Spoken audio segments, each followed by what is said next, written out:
बहुजन समाजाची जी काही संघटन आहे त्या प्रत्येक संघटनेमध्ये त्यांनी शिरकाव केलेला असतो आणि तिथं त्यांचं ते वर्चस्व शाबित करतात, शाबित करून दाखवत असतात. त्याचप्रमाणे या कवी संमेलनामध्ये त्या दोघींनी शिरकलेल्या होत्या. त्यांनी कवी इतकं कवी उत्कृष्ट गायलं की लोक त्यावर म्हणजे फिदा लागले. खूप म्हणजे त्यांनी टाळ्याचा वर्षाव केला आणि त्यांना जायची गडबड होती. त्यांनी शेजारी पाजारी सगळे होते कार्यकर्ते त्यांचा निरोप घेतला आणि ते तिथून निघाले होते. निघाले आणि तितक्यातच एका भीमाच्या वाटेने टरकाळी मोठी होती आणि तिनं ते कवी कविता तिला म्हणायला सुरुवात केली होती. जशी तिनं ती कविता म्हणायला सुरुवात केली तसा टाळ्याचा कडकडाट झाला. अगदी लोक म्हणजे काय ते शिट्ट्या वगैरे वाजून म्हणजे इतकं ते खुश झालेले होते. तर ती भीमाची वाघी जी होती ती भीमाची वाघी दुसरी तिची पोट या नापते होती तिच्यासाठी जोरात टाळे वाजवा देवी सगळ्यांना. आजोबाचं मन आपल्या नातीप्रती किती गुंतलेलं असतं याची नानांच्या दर्दभऱ्या आवाजातून आलेली लक्षात. तेव्हा अधिक वेळ घेता मान्यवरांचा आपण सत्कार करणं गरजेचं आहे.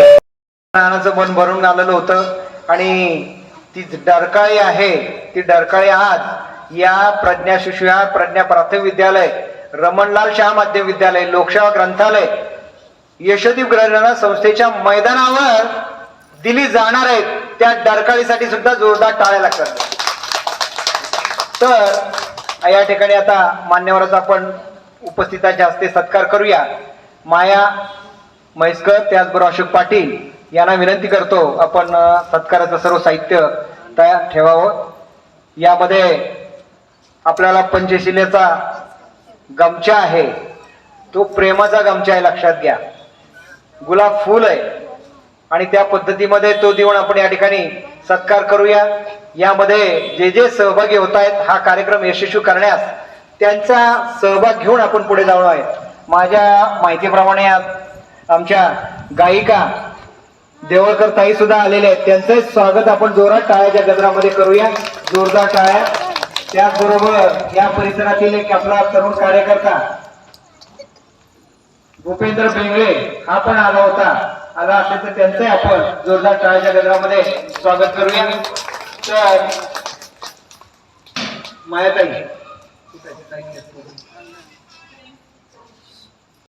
लोकसेवा ग्रंथालयाच्या माध्यमातून इथं दरवर्षी 1990 पासून आपण बुद्ध पौर्णिमेला सर्वसाधारण सभा घेत असतो, ती पार पडलेली आहे. त्याचं वैशिष्ट्य आज सांगतो प्रिया तुला आणि त्याचबरोबर सर्व मान्यवरांना. आपली अनुपस्थिती होती, तुम्ही जर उपस्थित असतात तुम्हालाही खूप आनंद झाला असता. त्यामध्ये 6 विद्यार्थ्यांनी सहभाग घेतला होता. पहिला विभाग होता प्रश्न मंजुषा आणि दुसरा विभाग होता वाचनाचा. लक्षात घ्या. आणि प्रश्न मंजुषेमध्ये प्रश्न होता, प्रश्न असा होता की सर्व फळामध्ये सर्वात जास्त प्रमाणात विटॅमिन कुठे असतात, कोणत्या फळात असतात? कोण सांगेल मला? सांगा बरं, कोण सांगेल? विटॅमिन जास्त असतात फळ येते. आपल्याला कोणालाच माहित नाही ना, आम्ही तिथं उपस्थित होतो, आम्हाला सुद्धा माहित नव्हतं. लक्षात घ्या. पण 7वीच्या विद्यार्थ्यांनी ते बरोबर उत्तर दिलं. सर्वात जास्त विटॅमिन हे पपई या फळामध्ये असतात आणि त्यासाठी त्याचा नंबर आला होता. लक्षात घ्या. दुसरा एक प्रश्न होता की भारतातील सर्वात छोटं राज्य कोणतं आहे? आपसात जरा कृपा करून बोलू नये, शांततेचं ग्रहण करा आणि मोबाईल सुद्धा बंद ठेवा. तर प्रश्न काय होता? 6वी 7वीची मुलं आहेत, लक्षात घ्या. भारतातील सर्वात छोटं राज्य कोणतं? कोण सांगेल मला? सांगा उपस्थितापैकी कोण सांगेल? काय नाव? निहारिका. गोवा राज्यासाठी जोरदार टाळ्या लक्षात घ्या. आणि हेच खरं प्रदर्शन मला प्रिया पुढे करायचं होतं, पण तिचा कार्यक्रमाचा वेळ हा उशिरा होता म्हणून ते झालं नाही. लक्षात घ्या. आणि मग काही मुलांची आपण वाचन स्पर्धा सुद्धा घेतली. लक्षात घ्या.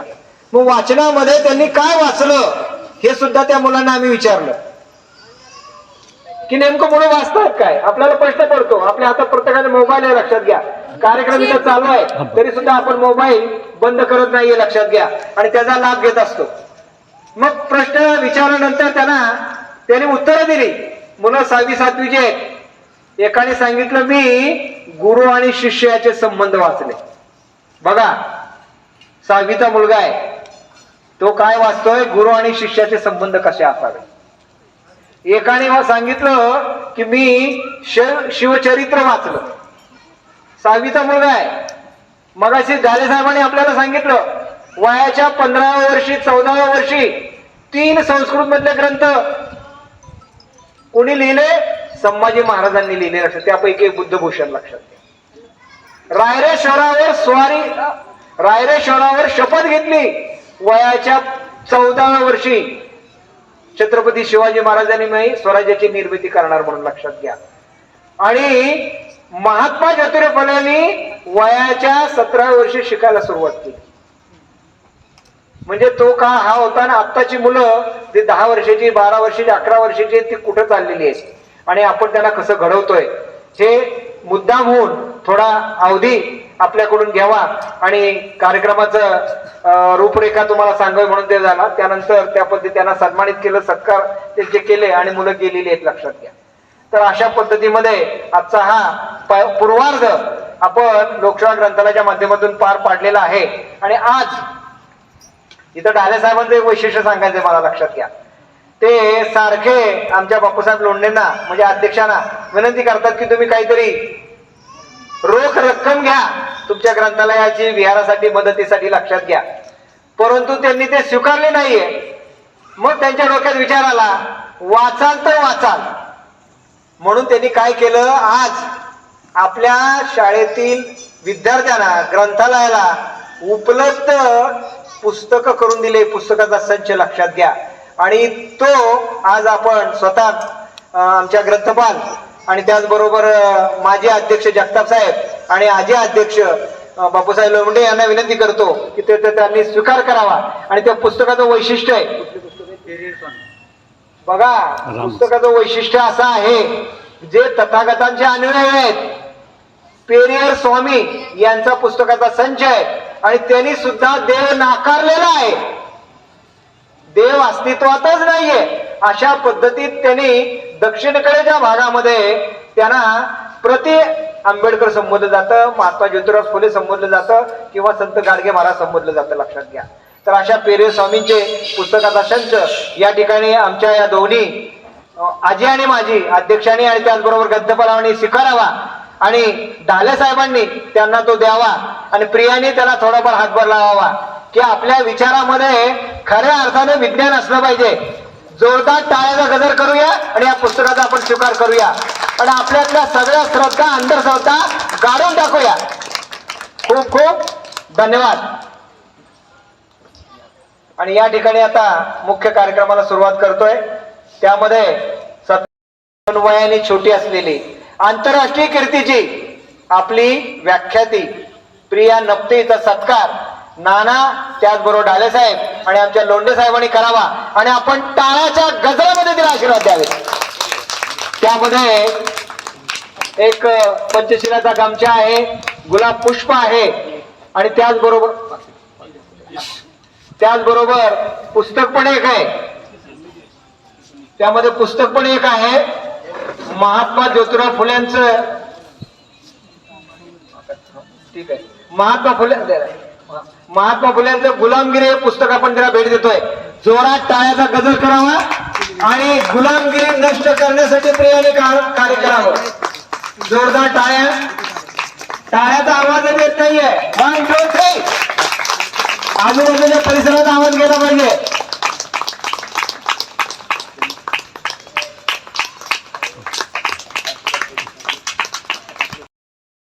फुल ना फुलाची पाकळी येण्या जाण्यासाठी एक अल्पशी मदत 1000 रुपयाची तिला केलेली आहे. तिचाही त्यांनी त्याचा स्वीकार करावा. लक्षात घ्या. खूप खूप धन्यवाद. महेंद्र बडेकर आणि रुपाली बडेकर.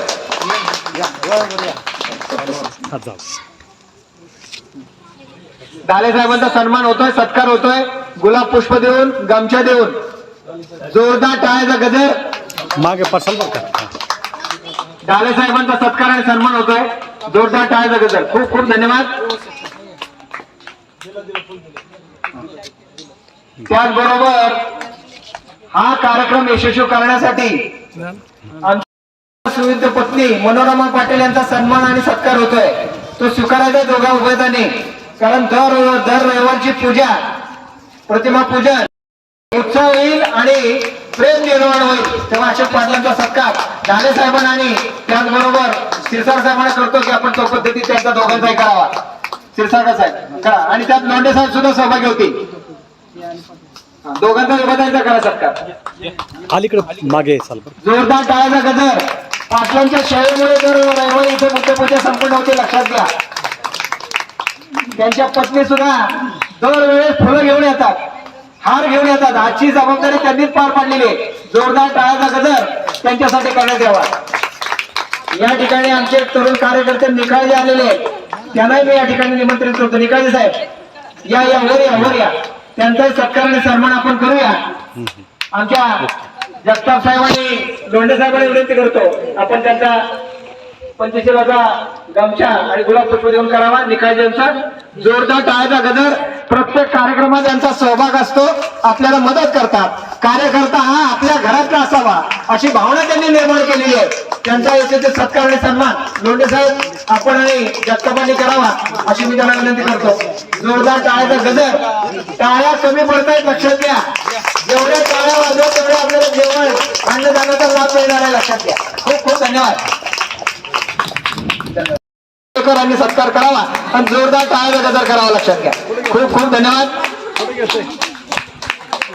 तर मला वाटतं या ठिकाणी आमचे लोंढे साहेब आपले लोखंडे साहेब आलेले आहेत, शिवराज लोखंडे बडोले साहेब आलेले आहेत.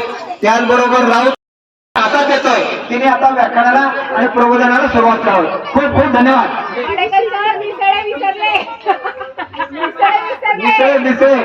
करूया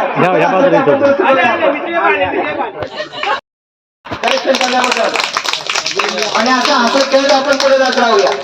खूप खूप धन्यवाद.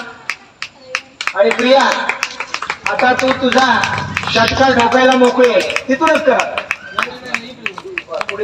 सर्वांना माझा जय भीम.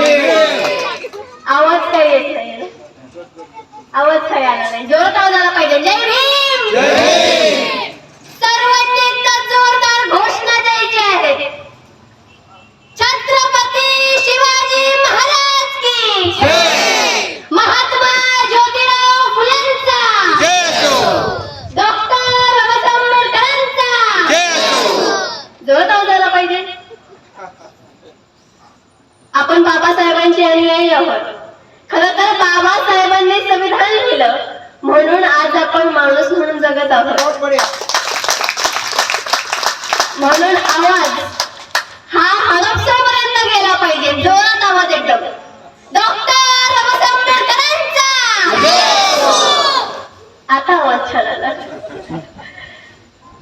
विश्वाला शांतीचा संदेश देणारे तथागत गौतम बुद्ध, बुद्धांच्या विचाराचा प्रचार प्रसार करणारे चक्रवर्ती मौर्य सम्राट अशोक, बुद्धांच्या विचारानुसार समता, स्वातंत्र्यता, बंधुता व न्यायावर आधारित रयतेचं स्वराज्य निर्माण करणारे छत्रपती शिवाजी महाराज, वयाच्या 14व्या वर्षी संस्कृत भाषेमध्ये बुद्ध भूषण घेणारे छत्रपती संभाजी महाराज, महिला व बहुजनांसाठी पहिली शाळा सुरू करणारे महात्मा ज्योतिराव फुले व मनुस्मृतीच्या 5000 वर्षाच्या गुलामीतून समाजाला मुक्त करून संविधानाच्या माध्यमातून हक्क व मानवाधिकार देणारे विश्वरत्न बोधिसत्व महामानव डॉक्टर बाबासाहेब आंबेडकर.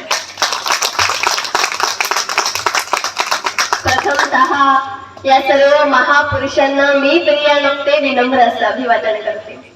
आणि म्हणून मला म्हणावेसे वाटते की दीनदलितांच्या उद्धारात, अहो दीनदलितांच्या उद्धारात केली जीवाचे रान, दिन दलितांच्या उद्धारात केले जीवाचे रान, माता भगिनींना घटनेत केले माणूस म्हणून सन्मान, माणूस म्हणून सन्मान. केला चौदार तळ्याचा सत्याग्रह, अहो केला चौदार तळ्याचा सत्याग्रह, मनुस्मृतीचे केले दहन, मनुस्मृतीचे केले दहन. अशा या महामानवाला डॉक्टर बाबासाहेब आंबेडकरांना मी प्रियाणोक्ते करते नमन, करते नमन. आज बुद्ध पौर्णिमा आहे आणि या निमित्ताने तक्षदीप बुद्ध विहार यांनी सुंदर अशा कार्यक्रमाचं आयोजन केलं आहे. खर तर आयोजकांसाठी एकदा जोरदार टाळ्या झाल्या पाहिजे. आणि ज्यांनी आपल्याला सुंदर असं मार्गदर्शन केलं, खर तर नेहमीच ते माझे मार्गदर्शक आहेत आणि त्यांच्यामुळे मला एक ऊर्जा मिळते काम करण्याची. आज त्यांचा आपण वय बघत आहोत, परंतु प्रत्येक ठिकाणी चळवळीत जर कोणी पुढे असेल तर ते म्हणजेच हनुमंत क्षीरसागर सर आहेत. तर त्यांच्यासाठी एकदा जोरदार टाळ्या झाल्या पाहिजे. तसेच या कार्यक्रमाचे अध्यक्ष असतील आमचे ढाले सर, आणि या कार्यक्रमाचं ज्यांनी आयोजन केलं ते म्हणजेच बडेकर सर, आणि ज्यांनी सुंदर असं सूत्रसंचालन केलं त्या सरांसाठी एकदा जोरदार टाळ्या झाल्या पाहिजे. खरं तर आज बुद्ध पौर्णिमा आहे आणि या निमित्ताने आपण सर्वजण एकत्रित आलो आहोत. आज आपण बघतो समाजात बुद्ध पौर्णिमेनिमित्त, बाबासाहेबांच्या जयंती निमित्त, बाबासाहेबांचा जो स्मृती दिवस आहे त्या दिवशीच लोक एकत्रित येतात, जय भीम म्हणतात, जोरात घोषणा देतात. परंतु बाकीचे दिवस काय? बाबासाहेबांना ते विसरून जातात. खरं तर बाबासाहेबांनी तुम्हा आम्हाला गुलामीतून मुक्त केलं आहे. आपल्याला पाणी पिण्याचा अधिकार नव्हता, शिक्षण घेण्याचा अधिकार नव्हता. खरं तर तो अधिकार डॉक्टर बाबासाहेब आंबेडकर यांनी संविधानाच्या माध्यमातून तुम्हा आम्हाला दिला आहे. आज माझ्या माता भगिनी येथे बसलेल्या आहेत. खरं तर त्यांना मला सांगायचंय, एखादी महिला जर गर्भवती असेल तर तिला पूर्ण पगारी रजा मिळावी. अहो, बापाच्या इस्टेटीत समान हक्क व अधिकार मिळावा ही देणगी कोण्या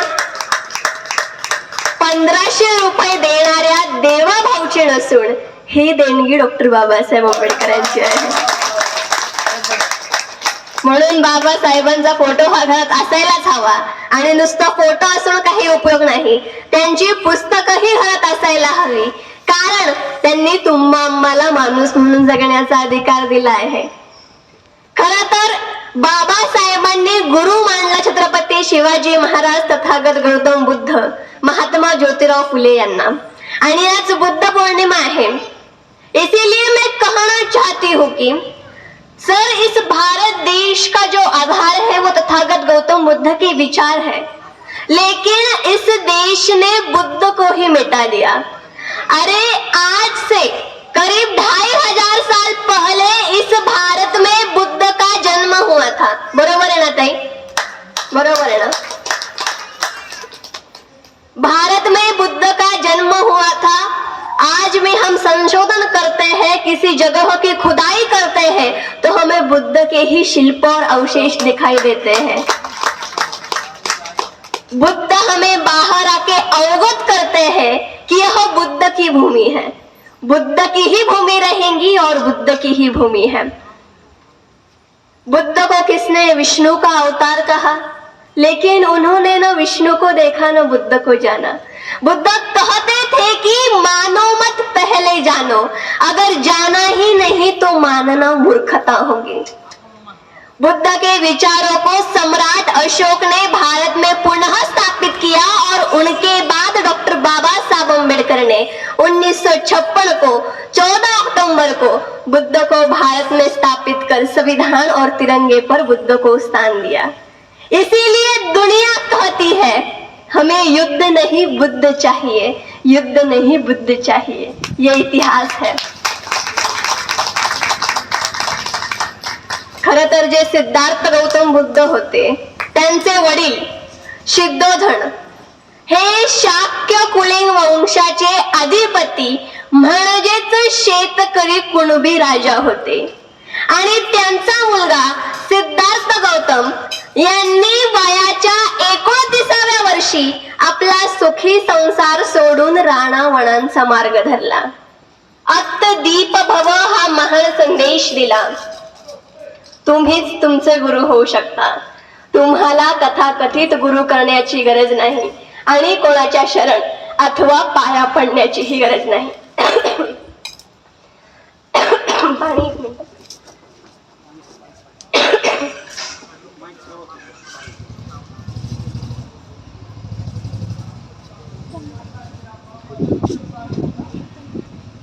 त्यांनी हा महान संदेश दिला. जगात दुःख आहे हे सांगणारा पहिला बुद्ध होता. सरांचे आगमन झाले आहे, त्यांच्यासाठी एकदा जोरदार टाळ्या झाल्या पाहिजे.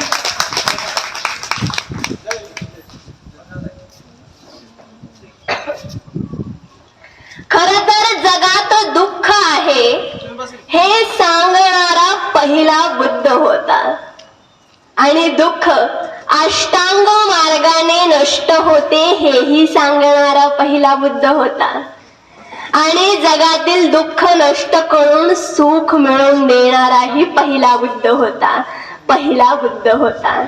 आणि म्हणूनच लोक त्यांना सुख करता दुःख हरता असे म्हणत. हा इतिहास आहे. खर तर तथागत गौतम बुद्ध यांनी समता, स्वातंत्र्यता, बंधुता व न्यायाचा संदेश दिला. अर्थात शांतीचा, मानवतेचा संदेश दिला. परंतु मनुवादी विदेशी ब्राह्मणांनी तथागत गौतम बुद्ध यांचा इतिहास तुम्हा आम्हापासून लपवून ठेवला. सम्राट अशोक यांनी भारतात पुन्हा बुद्धाला स्थापित केलं. जगभर बुद्धांच्या विचाराचा प्रचार प्रसार केला. जब विदेशी छात्र हमारी भारत देश के तक्षशिला और नालंदा विश्वविद्यालय में पढ़ाई करने के लिए आते थे, तब विदेशी लोग हमें विश्व गुरु कहकर संबोधित करते थे, सोने की चिड़िया कहकर संबोधित करते थे. ये तथागत गौतम बुद्ध और सम्राट अशोक की कार्य की बदौलत है. ये बात हमें समझनी होगी. इसीलिए इस अवसर पर मुझे कहना पड़ता है, अरे किसकी मथुरा, किसकी काशी, किसके है ये चारों धाम. अरे किसकी मथुरा, किसकी काशी, किसके है ये चारों धाम. इतिहास का पन्ना उठा कर तो देखो, सब चक्रवर्ती मौर्य सम्राट अशोक के नाम.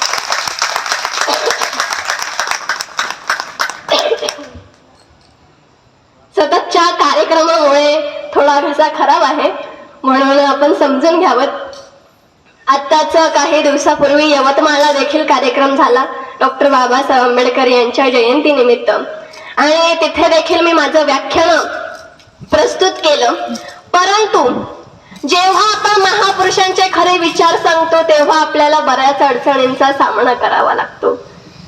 खर तर तथागत गौतम बुद्ध यांचे विचार डॉक्टर बाबासाहेब आंबेडकर यांनी स्वीकारले आणि समता, स्वातंत्र्यता, बंधुता व न्यायावर आधारित भारत देश निर्माण केला. तथागत गौतम बुद्ध यांच्या विचारानुसार छत्रपती शिवाजी महाराजांनी स्वराज्य निर्माण केलं. खरं तर छत्रपती शिवाजी महाराज यांचे जे वडील आहेत शहाजी राजे भोसले यांचा जन्म जगप्रसिद्ध बुद्ध लेणी, आपण म्हणू शकतो वेरूळ येथे त्यांचा जन्म झालेला आहे. अर्थातच त्यांच्यावर बुद्धांच्या विचाराचा प्रभाव होता. आणि जेव्हा राजमाता जिजाऊ यांच्या पोटात बाळ शोभा होते तेव्हा ते शिवनेरी किल्ल्यावर आले. कारण त्या शिवनेरी किल्ल्यावर बुद्ध लेणी आहेत आणि त्या शिवनेरी किल्ल्यावरून बौद्ध भिक्षुक बुद्ध धम्माचा प्रचार प्रसार करीत असत. अर्थात समता, स्वातंत्र्यता, बंधुता व न्यायाचा प्रसार करीत असत. आणि शिवाजी महाराज यांच्यावर बुद्धांच्या विचाराचा प्रभाव व्हावा म्हणून ते शिवनेरी किल्ल्यावर आले. आणि शिवरायांनी वयाच्या 16व्या वर्षी आपल्या बाल सोंगडी मावळ्यांना एकत्रित करून तोरणा किल्ला जिंकला आणि रयतेच्या स्वराज्याचे तोरण बांधले. हा इतिहास आहे. खर तर जिथे शिवरायांचा जन्म झाला तेथून 50 मीटर अंतरावर एक मस्जिद आहे आणि त्या मस्जिदीच्या बाजूला त्या खाली एक विशाल बुद्ध विहार आहे. परंतु दुर्दैवाची गोष्ट ही आहे की त्या बुद्ध विहाराचा वापर आज पाणी साठविण्यासाठी केला जातो, हौद म्हणून केला जातो.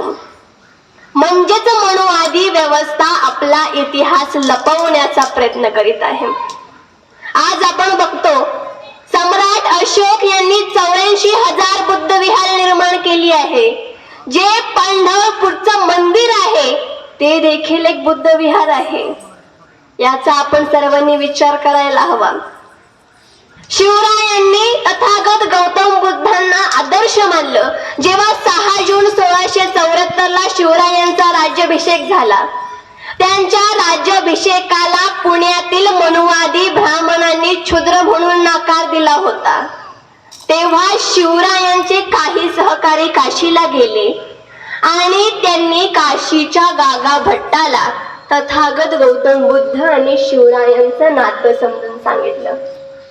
ते म्हणजेच तथागत गौतम बुद्ध यांचे वडील शिर्दोधन हे शाक्य कुली वंशाचे अधिपती शेतकरी कुणबी राजा जर राजा होऊ शकतो तर छत्रपती शिवाजी महाराज देखील राजा होऊ शकतात. आणि हे ऐकताच काशीचा गागा भट रायगडावर येण्यास तयार झाला. या सर वरती बसा सर. जय भीम सर, जय भीम. सरांसाठी एकदा जोरदार टाळ्या झाल्या पाहिजे. तेव्हा काशीचा गागा भट रायगडावर येण्यास तयार झाला. परंतु पुण्यातील ब्राह्मणांनी गागा भट्टाला फूस भरली आणि आपली काही लोक शिवरायांच्या मंत्रिमंडळात बसविली. त्या गागा भट्टाने शिवरायांचा राज्याभिषेक आपल्या डाव्या पायाच्या अंगठ्याने केला. आपल्या शूरवीर कर्तृत्वान मुलाचा अपमान राजमाता जिजाऊ यांना सहन झाला नाही, म्हणून त्या 10 दिवसातच अर्थात 17 जून 1674 मृत्यू पावल्या. पुढे शिवरायांनी आपला दुसरा राज्याभिषेक केला. तो म्हणजेच 24 सप्टेंबर 1674 शाक्त म्हणजेच बुद्ध पद्धतीने निश्चलगिरी गोसावी द्वारा त्यांनी आपला दुसरा राज्याभिषेक केला, जो राज्याभिषेक समता, स्वातंत्र्यता, बंधुता व न्यायावर आधारित होता. महात्मा फुले यांनी शिवरायांना आदर्श मानलं आणि 24 सप्टेंबर 1873 विषमतावादी मनुवादी धर्म अर्थात हिंदू धर्म त्याग केला आणि सत्यशोधक समाजाची स्थापना केली. संभाजी महाराज यांनी देखील आपला राज्याभिषेक 16 जानेवारी 1681 मराठा हा प्रांत आहे आणि शिवरायांनी 18 पगड जाती धर्मांच्या मावळ्यांना एकत्रित करून मराठा साम्राज्य निर्माण केलं. ज्या साम्राज्यात महिलांना अधिकार होता, महिलांचा सन्मान केला जायचा. शिवरायांनी कधीच आपल्या स्वराज्यात परकीय स्त्रीला नाचवलं नाही, तर तिचा सन्मान केला आणि बाबासाहेबांनी शिवरायांना आदर्श मानलं. पुढे बाबासाहेब आंबेडकर म्हणतात की छत्रपती संभाजी महाराज यांनी वयाच्या 14व्या वर्षी संस्कृत भाषेमध्ये बुद्धभूषण लिहिल्याने त्यांना देखील मनुवादी व्यवस्थेने तप्तसळीने डोळे फोडले, कान फोडले, जीभ कापली, हाता पायाची बोटे छाटून अंगाची साल काढून हाल हाल करून मनुस्मृतीनुसार मारले. म्हणून संभाजी महाराज आणि शिवाजी महाराज यांच्या अपमानाचा बदला घेण्यासाठी डॉक्टर बाबासाहेब आंबेडकर यांनी रायगडाच्या साक्षीने मनुस्मृतीचे दहन केले. खर तर जेव्हा डॉक्टर बाबासाहेब आंबेडकर देशात लोकशाही राज्यघटना अर्पित करत होते, तेव्हा ते म्हणाले होते की पहिले राजा राणीच्या पोटातून जन्म घ्यायचा, तो आता सर्वसामान्याच्या मताने मतपेटीतून घेईल. बरोबर ना ताई? परंतु आता काय आले आहेत? आता आले आहेत ईव्हीएम मशीन. खर तर या ईव्हीएम मशीनने लोकशाहीचा घात केला आहे. बाबासाहेब म्हणाले होते की गुन्हेगार वह होता है जो गुन्हा सहत आहे, आणि आज आपण तेच करत आहोत. एक छोटस उदाहरण देते. जसं चंद्रयान 3 ला इस्रोच्या श्रीहरिकोटातून त्यातील बदल, त्याची दिशा चेंज केल्या जाऊ शकते, तशाच ईव्हीएम सारख्या साध्या मशीनीमध्ये देखील मताचा फेरबदल केला जाऊ शकतो. इसीलिए मैं कहना चाहती हूँ, ईवीएम हटेगा तो ही मताधिकार बचेगा, और मताधिकार बचेगा तो ही संविधान बचेगा, और संविधान बचेगा तो ही ये भारत देश बचेगा. इसीलिए ईवीएम हटाओ, भारत देश को बचाओ.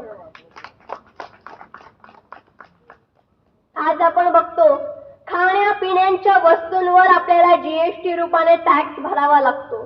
अण्णा भाऊ साठे तेव्हा म्हणाले होते कि ये आजादी झूठी है, देश की जनता भूखी है.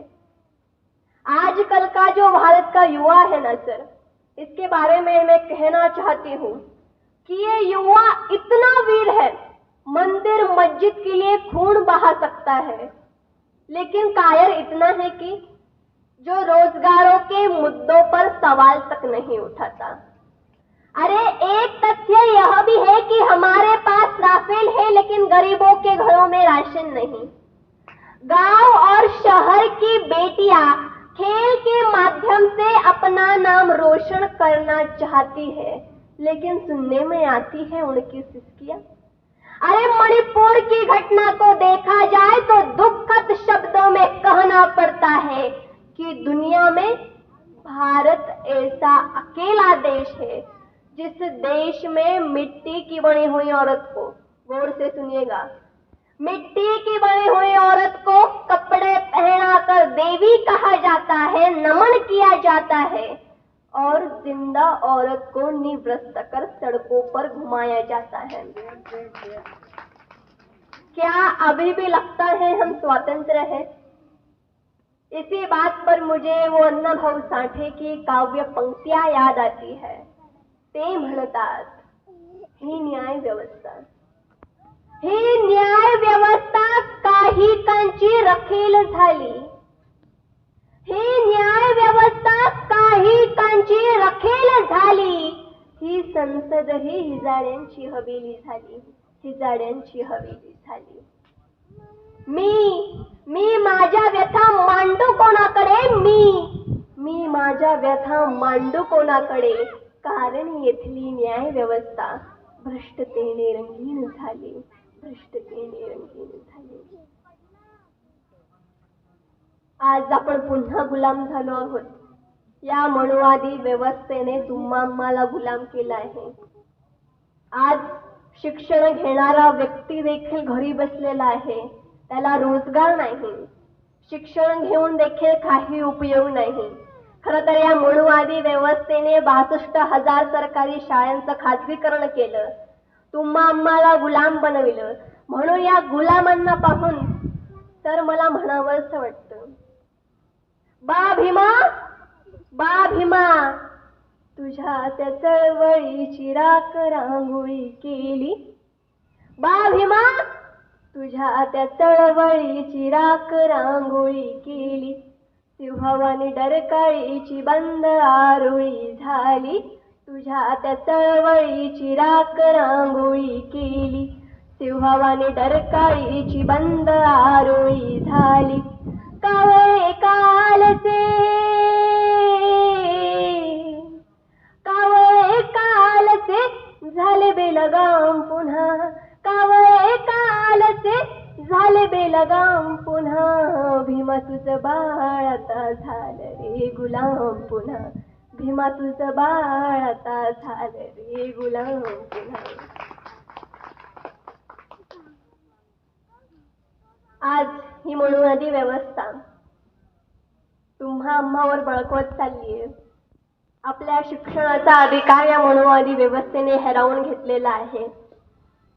जब 23 सितंबर को बड़ौदा में कुछ मनुवादी लोगों ने बाबा साहब के आत्माभिमान को ललकारा, तो बाबा साहब ने बड़ौदा में ही एक पास के बगीचे में एक पेड़ के नीचे उदास रात बिताई.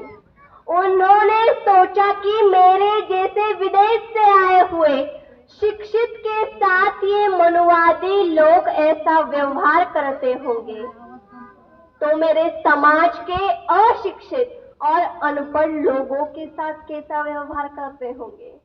तो उसी पेड़ के नीचे बाबा साहब ने संकल्प लिया कि मैं मेरा पूरा जीवन इस उपेक्षित समुदाय का जीवन बेहतर बनाने में लगाऊंगा.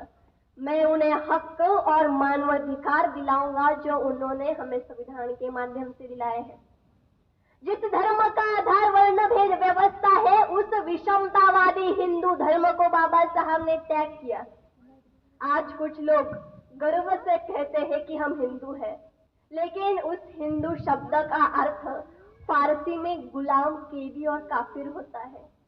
मुगलों ने दी हुई गाली यानी कि हिंदू, और कुछ अनपढ़ लोग उस हिंदू शब्द का अभिमान मानते हैं. उनकी बुद्धि की मुझे कीव आती है. बाबा साहब ने वो विषमतावादी हिंदू धर्म त्याग किया और मानवतावादी बुद्ध धर्म स्वीकारा, और बाबा साहब ने संकल्प किया कि मैं भारत को पुनः बुद्धमय बनाऊंगा. इसीलिए मैं कहना चाहती हूँ कि अरे इंसान को इंसान बनाने के लिए बुद्ध ने राज्य छोड़ा. इंसान को इंसान बनाने के लिए बुद्ध ने राज्य छोड़ा. सम्राट अशोक ने युद्ध छोड़ा, फुले ने घर छोड़ा, और मेरे डॉक्टर बाबा साहब अम्बेडकर ने धर्म छोड़ा.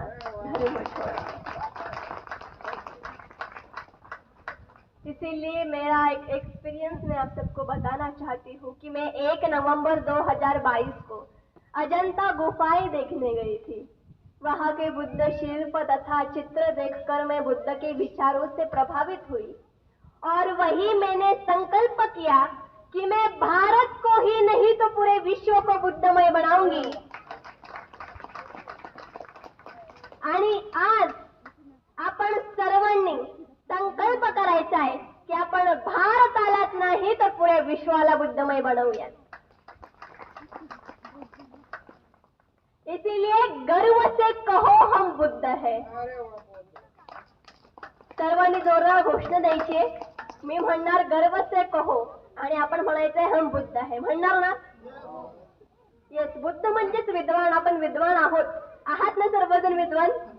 आपल्यापैकी कोणी येडं तर नाहीये ना इथे, म्हणून जोरात म्हणायचंय गर्व से कहो हम बुद्ध है. तर भूक लागली बहुतेक सर्वांना, म्हणून जोरात घोषणा द्यायची. खरं तर विचारांची भूक ही पोटाच्या भूकापेक्षा फार मोठी असते. म्हणून गर्व से कहो हम बुद्ध है. गर्व से कहो हम बुद्ध है. फार छान. म्हणून आजकाल माझ्या माता भगिनींना मला सांगायचं आहे की माता भगिनींनी पुढे येणं फार गरजेचं आहे. कारण दादा, ज्या घरात आईला देवाचं व्यसन असतं आणि बापाला दारूचं व्यसन असतं, ते घर कधीच पुढे जात नाही. म्हणून देवाचं व्यसन सोडायचं आहे. आणि जर एखादी महिला पुढे जाते, एखादी महिला जर विचारवंत होते, तर तो परिवार विचारवंत होतो, आणि परिवार जर पुढे गेला तर हा नक्कीच भारत देश देखील पुढे जाईल. म्हणून सर्व सूत्र हे महिलांच्या हातात असतात. खरं तर आजची ही परिस्थिती पाहता मला म्हणावीसे वाटते, भीम जी ने हमें, अरे भीम जी ने हमें बलवान बना डाला. भीम जी ने हमें बलवान बना डाला, हटा न पाए वो चट्टान बना डाला. अरे मेरे भीम जी के संविधान का करिश्मा तो देखो यारो. जिन महिलाओं को अछूत कहा जाता था, जिन महिलाओं को अछूत कहा जाता था उन्हें राष्ट्रपति और प्रधानमंत्री बनाना। जेव्हा डॉक्टर बाबासाहेब आंबेडकर संविधान लिहित होते तेव्हा गांधी आणि नेहरू त्यांच्याजवळ आले आणि ते बाबासाहेबांना म्हटले की तुम्ही संविधान लिहिताय ठीक आहे, परंतु त्यात आमची एक कलम समाविष्ट करा. ते म्हणाले की ज्या व्यक्तीचं ग्रॅज्युएशन झालं असेल त्या व्यक्तीलाच मताचा अधिकार मिळावा. परंतु त्या काळी डॉक्टर बाबासाहेब आंबेडकरांनी त्यांना उत्तर दिलं, त्या काळी बोटावर मोजण्या इतकी लोक देखील ग्रॅज्युएट नव्हती. माझ्या समाजाला मी मताचा अधिकार देणार असं डॉक्टर बाबासाहेब आंबेडकर यांनी सांगितलं व नेहरू आणि गांधीचं न ऐकता सर्वसामान्याला मताचा अधिकार दिला. त्यांनी मताचा अधिकार देऊन या भारताला संविधान दिलं आणि छत्रपती शिवाजी महाराज, संत तुकाराम महाराज, संत ज्ञानेश्वर महाराज, महात्मा ज्योतिराव फुले, शाहू महाराज यांचं स्वप्न पूर्ण केलं. खरं तर बाबासाहेबांना आपण आदर्श मानलं पाहिजे, परंतु बाबासाहेब हे फक्त एकाच जातीपुरते नाही, बाबासाहेब हे फक्त एकाच समाजापुरते नाही, तर बाबासाहेब हे सर्व भारत देशाचे आहेत. छत्रपती शिवाजी महाराज हे फक्त मराठ्यांचेच नाही, महात्मा ज्योतिराव फुले हे फक्त माळ्यांचेच नाही, तर महात्मा ज्योतिराव फुले व शिवाजी महाराज आणि बाबासाहेबांनी सर्वसामान्यांसाठी कार्य केलं, त्याग केला आणि माणूस म्हणून जगण्याचा अधिकार दिला. परंतु दुर्दैवाची गोष्ट ही आहे, मराठ्यांनी छत्रपती शिवरायांना पकडलं, माळ्यांनी महात्मा ज्योतिराव फुलांना आणि आपण बौद्धांनी डॉक्टर बाबासाहेब आंबेडकरांना. खरं तर ती लोक बाबासाहेब आंबेडकरांना मानायला तयार नाहीत. खरं तर त्यांना सांगायचंय की बाबासाहेबांनी तुमच्या आमच्यावर उपकार केले आहेत. अहो, चूल आणि मूल या पलीकडे महिलेला अधिकार नव्हते, हक्क नव्हते, तर त्याच महिलेच्या हातात कलम ही सावित्रीबाई फुले यांनी दिली आणि त्याच महिलेला हक्क व अधिकार आज ती महिला अधिकारी बनत आहे, IAS बनत आहे, पोलीस बनत आहे, डॉक्टर बनत आहे, तर ते हक्क अधिकार संविधानाच्या माध्यमातून बाबासाहेबांनी दिले आहेत. म्हणून डॉक्टर बाबासाहेब आंबेडकर हे फक्त एकाच जातीचे नसून, एकाच समाजाचे नसून, बाबासाहेब हे सर्व समाजाचे आहेत, या भारत देशाचे आहेत. खरं तर मी बऱ्याच ठिकाणी कार्यक्रमाला जाते आणि त्या कार्यक्रमाला काही ठिकाणी मला मनुवादी व्यक्ती विरोध देखील करतात. खरं तर 3 जानेवारी सावित्रीबाई फुले यांच्या जयंती निमित्त मी भारत देशाचे प्रधानमंत्री यांना पत्र लिहिलं होतं की अयोध्येत कुठलाही ऐतिहासिक पुरावा नसताना रामाची मूर्ती स्थापन करण्याऐवजी सावित्रीबाई फुले यांची पाठशाळा सुरू करावी. खरं तर ते जे पत्र आहे ते सोशल मीडियाद्वारे, न्यूज चॅनलद्वारे फार व्हायरल झालं आणि त्याच मनुवादी व्यवस्थेच्या लोक माझ्या साईडला बसलेल्या रंजिता कांबळे यांच्या डोक्याला दगड लागल्याने ते रक्तबंबाळ झाले. खरं तर आयोजकांनी त्यांना त्वरित उपचार दिला. खरं तर ती मनुवादी, विषमतावादी जी लोक आहेत त्यांना मी उत्तर दिलं की प्रिया नपते ही हटणारी नाही तर झटणारी आहे. प्रिया नपते ही हटणारी नाही तर झटणारी आहे, कारण मी शिवराय फुले शाहू आंबेडकरांची लेक आहे. आणि खरं तर सर्वात मोठा माझ्या पाठीमागे ज्यांचा आधार असेल ते म्हणजेच आमचे हनुमंत क्षीरसागर सर आहेत. खरं तर आज जे काही मी माझं व्याख्यान देते, महापुरुषांचे विचार हे प्रखरपणे मांडते, न घाबरता मांडते, तर त्या पाठीमागे ज्यांनी मला आधार दिला, एक पाठिंबा म्हणून जे उभे राहिले ते म्हणजे आमचे सर आहेत. आणि त्यांनी नेहमीच मला बऱ्याच कार्यक्रमाला देखील निमंत्रित केलं आणि खरं तर मी फार जेव्हा छोटी होते तेव्हापासून सरांची आणि माझी ओळख आहे आणि सरांची विचार आणि सरांचं कार्य पाहता एक नेहमी एक इन्स्पिरेशन मिळतं की जर समाजात काम करायचं असेल, महापुरुषांचे विचार प्रत्येक व्यक्तीत रुजवायचे असतील आणि भारत देशाला जर पुन्हा बुद्धमय करायचं असेल तर सरांसारखं काम करायला हवं.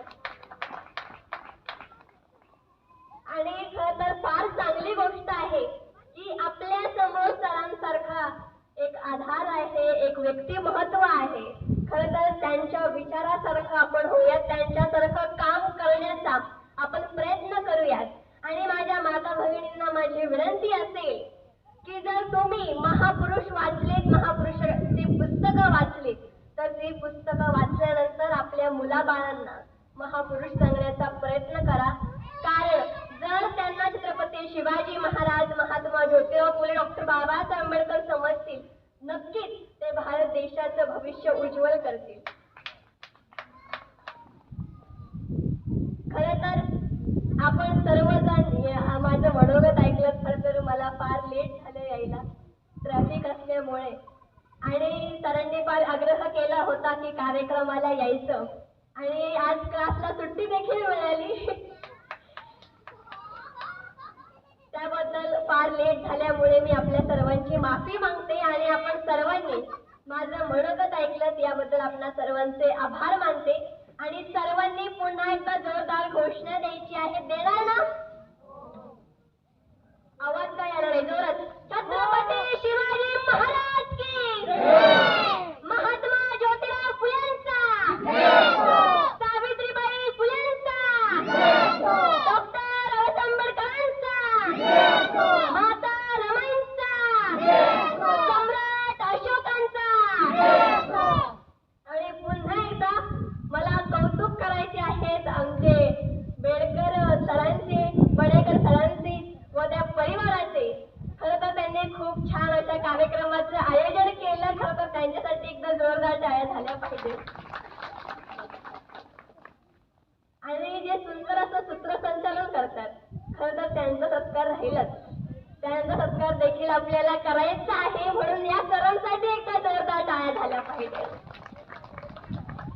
आणि येथे बसलेल्या मंडळींनी आज संकल्प करायचा आहे किंवा प्रयत्न करायचा आहे की आपण सरांसारखं बनण्याचा, सरांसारखं काम करण्याचा प्रयत्न करूयात. आणि सर, तुम्ही येथे आलात. खरं तर सरांच्या घरी देखील मला जायचं आहे, आणि त्यांनी मला मागील वर्षी देखील कार्यक्रमासाठी निमंत्रित केलं होतं. खरं तर त्यांचे विचार हे फार छान आहेत. महापुरुषांच्या विचाराचा आणि महापुरुषांच्या इतिहासाचा त्यांचा सखोल अभ्यास देखील आहे. खरं तर त्यांचा आपण आदर्श घेऊयात.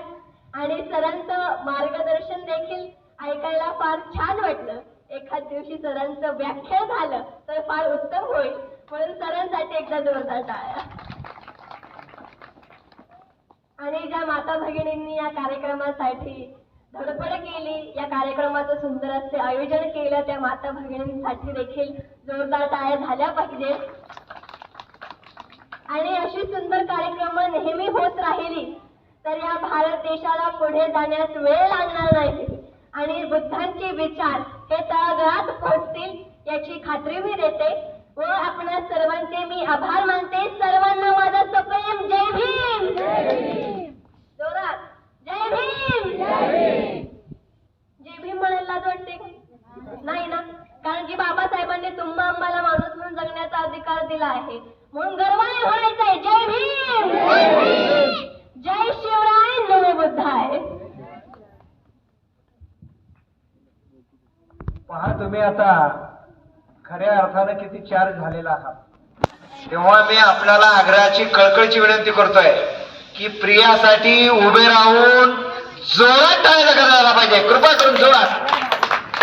आणि खऱ्या अर्थानं आंबेडकर जयंतीसाठी आवाज येत नाहीये. हरपपर्यंत यायला पाहिजे आवाज. खूप खूप खूप खूप खूप खूप धन्यवाद.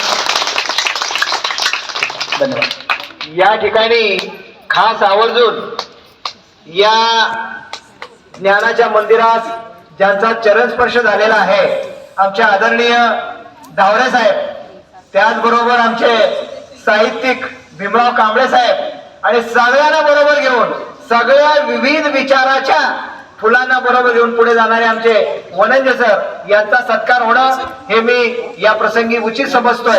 आणि सगळ्यांना विनंती करतो, या ठिकाणी संघर्ष गायकवाड सर, कृपा करून आपण पुढे यायचंय. संघर्ष गायकवाड, त्याचबरोबर आमच्या सुप्रिया म्हैसकर यांना विनंती करतो, आणि लोखंडे सरांना विनंती करतो आपण कृपा करून पुढे यायचंय. या मान्यवरांचा सत्कार करायचा आहे. या डॉक्टर वनंजे सर, गुलाब पुष्प द्यायचा आहे.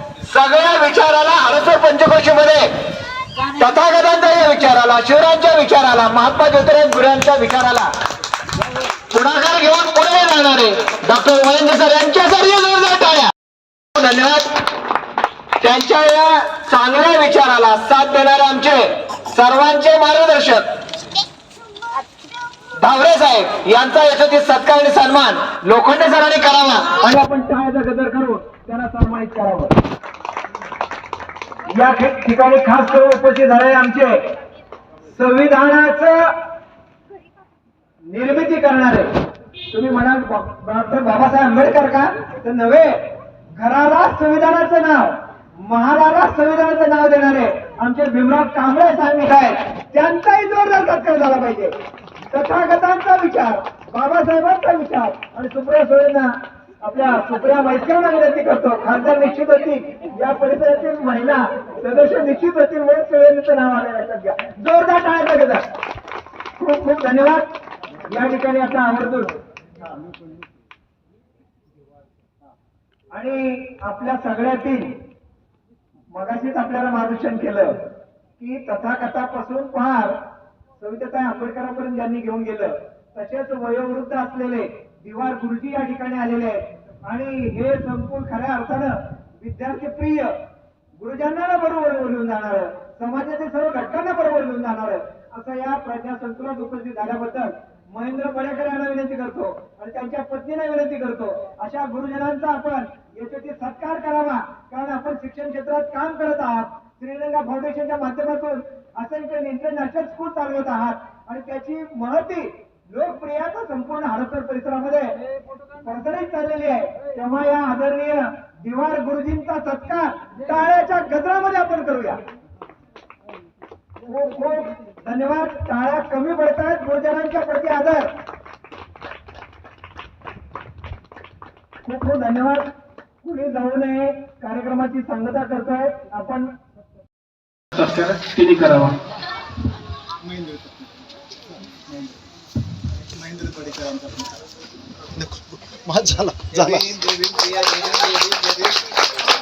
कन्या खरंच संपूर्ण जगात बाल नव्हे तर प्रौढ प्रबोधनकार व्हावी अशी सदिच्छा व्यक्त करतो. त्यासाठी जोरदार टाळ्या.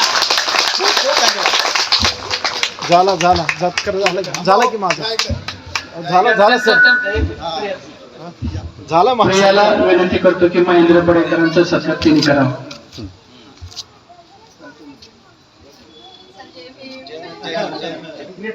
जोरदार टाळ्याचा बदल.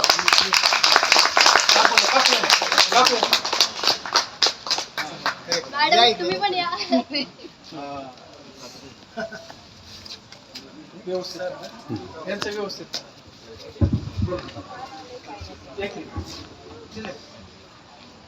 एक मिनिट हे टाक, हे गाडी टाक, एक मिनिट तू गाडी टाक, तुम्ही टाक. आता व्यवस्थित आता आलं घ्या.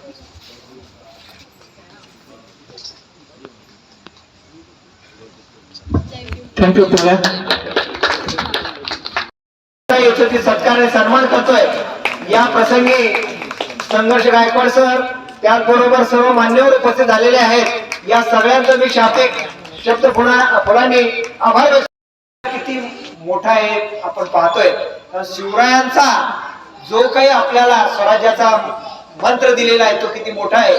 त्यांची ही लेख या ठिकाणी या सर्व स्त्रियाच्या प्रबोधनातून प्रेरित झाल्या आणि त्यांनी इथं विचार व्यक्त करायचं मनोगत व्यक्त केलेलं आहे. त्यांना विनंती करतो की आपण या प्रसंगी आपले विचार व्यक्त करावे. आता तुम्हाला सांगते मी थोडी अडाणी आहे, परंतु मला एक डॉक्टर बाबासाहेब आंबेडकरांचा अभिमान वाटतो आणि त्या माझ्या वडीलधाऱ्या मुलाच मला काही नाव येत नाही, ही माझ्या माता. बाबासाहेब आंबेडकरांनी काय केले आणि काय नाही हे प्रत्येक बाळाला आणि महिलाला माहिती पडावं म्हणून मी या ठिकाणी आलेले आहे. उस्मानाबाद धाराशिव जिल्ह्यातली मी बाई आहे. मी थोडस अंगणवाडीत काम केलेलं आहे म्हणून मला एक अभिमान वाटतो, म्हणून मी इथं आहे. सावित्रीबाई फुले मला काय केलं, एक बॅग हातामध्ये होती आणि एक साडी घ्यायची आणि ही न शिकलेली लोक काय करायची, त्यांना शेणाची गोळे मारायची. निरक्षर लोक साक्षर करायला चाललेली कोण, महात्मा ज्योतिराव फुले मालकी. लक्षात ठेवा. तर मी एवढे 4 शब्द तुम्हाला सांगत आहे. येडे वाकडे हुशार व्हा आणि शान व्हा आणि पुढे जावा आणि चांगलं राहावा, ही असं मी बोलत आहे. मी थोडीशी अंगणवाडी केलेली आहे माझ्या गावामध्ये. मी अशी भाषण करते कुठेही थोडं थोडं, बरं का. पण आता मला ओळखीची नाही ती माझी बाळ, मला काय नाव येत नाही, म्हणून मी इथं स्वतःहून इथं आलेली आहे. हा, जसा वली भिंत बांधता का तसा खडा आपण मारता, तसा माझा शब्द तुमच्या हृदयामध्ये पोचू द्या आणि बाबासाहेब आंबेडकरांचा विजय करा. डॉक्टर बाबासाहेब आंबेडकरांचा महात्मा ज्योतिराव फुल्यांचा, सावित्रीबाई फुल्यांचा एवढं बोलून मी माझं भाषण संपवतोय. धन्यवाद. या ठिकाणी खास करून आमच्या अंगणवाडी शिक्षिका पाटील ताई आणि त्याचबरोबर प्रिया आलेला आहे. एक स्त्री शिकली तर घराघराचा 2 उद्धार होतो. लक्षात घ्या. तिच्या माहेरचा पण होतो आणि सासरचा पण होतो. तसा इथं सत्कार आणि सन्मान जोरदार टाळ्या लागणार. खूप खूप धन्यवाद.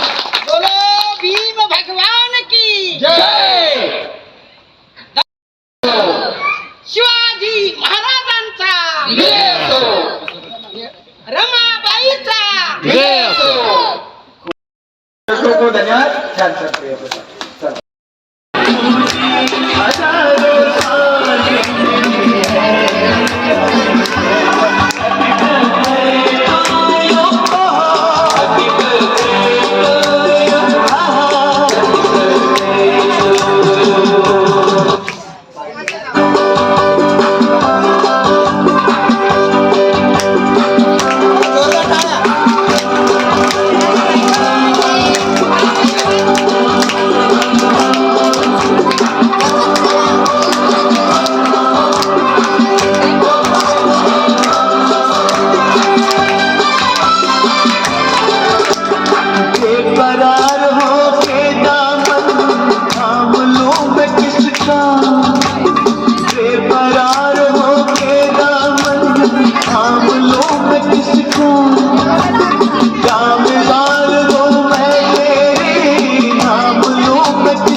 ब्राह्मणी व्यवस्थेने नाकारलं होतं, तर त्याच महिलेच्या हातात कलम ही सावित्रीबाई फुले यांनी दिली व डॉक्टर बाबासाहेब आंबेडकरांनी लिहिलेल्या संविधानामुळे आम्हाला माणूस म्हणून जगण्याचा अधिकार मिळालेला आहे. खरं तर शिक्षणाचे खाजगीकरण करणे हे एकच ब्राह्मणी व्यवस्थेचे षडयंत्र नसून शिक्षणापासून ते खाण्यापिण्याच्या वस्तूंवर GST रूपाने टॅक्स लावणे, युवा वर्गाला बेरोजगार बनविणे, सरकारी कंपन्या विकून नोकऱ्या संपविणे, हिंदू मुस्लिम करून भांडणं लावणे हे देखील ब्राह्मणी व्यवस्थेचे षडयंत्र आहे. हे आपण वेळीच समजून घेणं गरजेचं आहे. तरच आपण व्यवस्था परिवर्तन घडवून आणू शकतो असे मला वाटते. इसीलिए मैं कहना चाहती हूँ कि अरे भारत ऐसा अकेला देश है जहाँ पर धर्म के नाम पर लाठी उठाना सिखाया जाता है. धर्म के नाम पर लाठी उठाना सिखाया जाता है, अधिकार के नाम पर कलम नहीं. सरकार भक्त चाहती है जागरूक नागरिक नहीं, भक्त चाहती है जागरूक नागरिक नहीं.